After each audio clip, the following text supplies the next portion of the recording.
Hi, I'm Pastor Harley Wheeler with the Broadway United Methodist Church.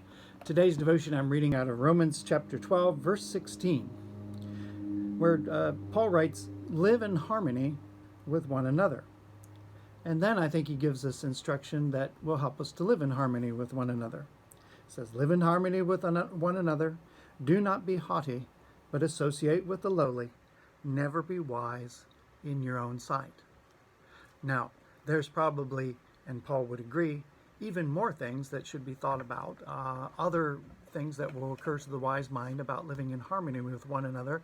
But take this verse and first say that Paul says, commands, live in harmony with one another. Don't be the one that stirs up trouble. Don't be the ones that adds fuel to the fire. And don't be one that holds a grudge, because harmony with one another is a value. Since Jesus has said, this means all people will know that you're my disciples, that you love one another. Well, Jesus is staking his reputation in the world on us loving one another. Paul says, live in harmony with one another.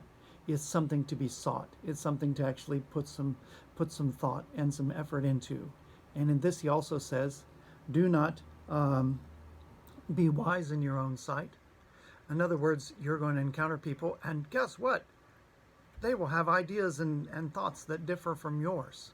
And sometimes they'll be incredibly annoying ideas and thoughts. Well, obviously, you better agree with your own opinions. You'd better think your own thoughts are true.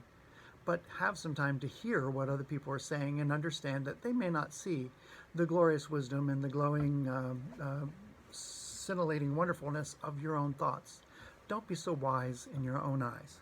And also, do not be haughty, but associate with the lowly.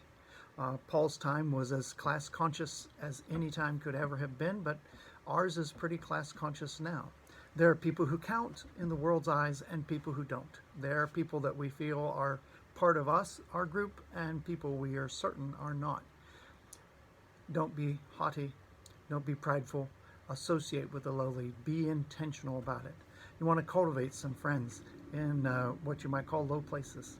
Associate with everybody, and have an open heart, open and an open hand to people, because in this way, the work of the gospel will progress.